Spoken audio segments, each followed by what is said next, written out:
চাকরির পেছনে না ছুটে অনলাইনে আউটসোর্সিং এর মাধ্যমে নিজেদের স্বাবলম্বী করে তুলছেন নতুন প্রজন্মের প্রতিনিধিরা। বর্তমানে দেশে ৬.৫ লাখ ফ্রিল্যান্সার আউটসোর্সিং এর সঙ্গে জড়িত। ঘরে বসেই আয় করছেন বৈদেশিক মুদ্রা। সম্ভাবনাময় এই খাতের আরও উন্নয়নে কয়েকটি জরুরি পদক্ষেপের কথাও বলছেন তারা। ঢাকা বিশ্ববিদ্যালয়ের অর্থনীতি বিভাগ থেকে অনার্স মাস্টার্স শেষে বেসরকারি সংস্থায় যোগ দিয়েছিলেন অজান্তা মেশকাত।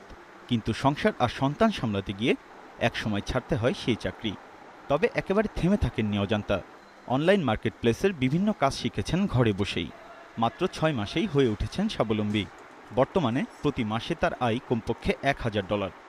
আপওয়ার্ক অ্যাকাউন্ট খোলার পরপরই আমার কাছে বেশ কিছু ভালো ক্লায়েন্ট আমায় কাজ দেওয়া শুরু করলো। বাইরে গিয়ে একটা জব খোঁজার থেকে সবকিছু মেনটেন করে ক্যারিয়ার অ্যাডভান্সমেন্ট যেভাবে হচ্ছে, আমার কাছে মনে হচ্ছে যে এটাই আমার কাছে প্রেফারেবল। নবম শ্রেণীতে থাকতেই আউটসোর্সিংয়ে হাতেখড়ি নাসিমের। এখন কাজ করছেন ওয়েব ডেভেলপার হিসেবে। নিজেই চালাচ্ছেন নিজের খরচ, হাল ধরেছেন পরিবারেরও। যখন আমি বলি যে আপনি একটু স্ক্রিলে আমাকে পেমেন্টটা করেন, ঠিক তখন তো তাদের ওটা থাকে না, বাট পেপ্যালে তাদের অ্যাভেলেবল। এই কারণে হয় কি যে এটা একটু সমস্যা হয়ে যায়। আউটসোর্সিং সাইট বা অনলাইন মার্কেট প্লেসে ওয়েব ও সফটওয়্যার ডেভেলপমেন্ট, নেটওয়ার্কিং, ডাটা প্রসেসিংয়ের পাশাপাশি লেখা, অনুবাদ, গ্রাহক সেবা বিক্রয় ও বিপণনের কাজ করা সম্ভব।